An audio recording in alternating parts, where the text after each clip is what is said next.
What if Columbus hadn't discovered America? What would have happened? But before we continue, can you please like and subscribe and click the bell button so you can be updated on my new videos? The Portuguese dominance of the Atlantic.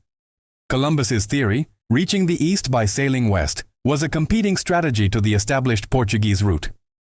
Portugal, led by figures like Vasco da Gama, was already methodically exploring the African coast, aiming to round the continent to reach the spice markets of India. Without the distraction of Columbus's enterprise of the Indies, Portugal would have faced no serious competition in Atlantic exploration for decades. In this scenario, the primary maritime focus remains south and east.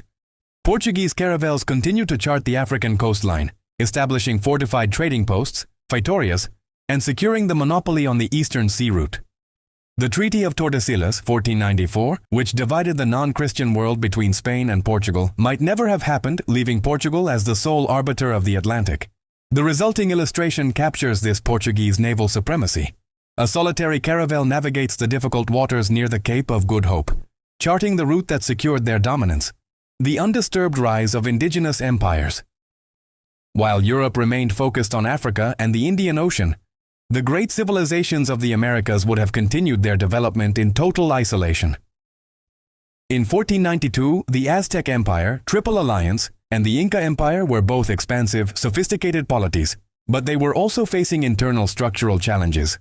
The crucial difference in this timeline is the absence of European diseases, like smallpox, which arrived before the conquistadors and decimated up to 90% of the indigenous population. Without this demographic catastrophe, the political structures of these empires remain intact. The Aztec Triple Alliance might continue to consolidate power in Mesoamerica, and the Inca Tawantinsuyu might resolve its war of succession without external interference. The second illustration imagines the Aztec capital, Tenochtitlan, expanding and thriving decades after its historical fall. The image shows massive engineering works, new aqueducts and expanded chinampas, floating gardens, demonstrating continued complex urban development in a valley where the sound of Spanish steel was never heard. A delayed and different first contact. The discovery of the Americas was inevitable, but when and how it happened mattered greatly. If Columbus did not sail, accidental discovery by Portuguese ships blown off course while rounding Africa, how Brazil was actually discovered in 1500, would likely be the mechanism.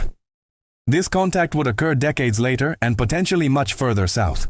A delayed contact means European political dynamics have shifted. Perhaps a northern European power, now more stable, makes the first meaningful contact. More importantly, it means the indigenous polities, as seen in Image 2, are larger, more stable, and more populous than they were in 1492. This contact is not defined by immediate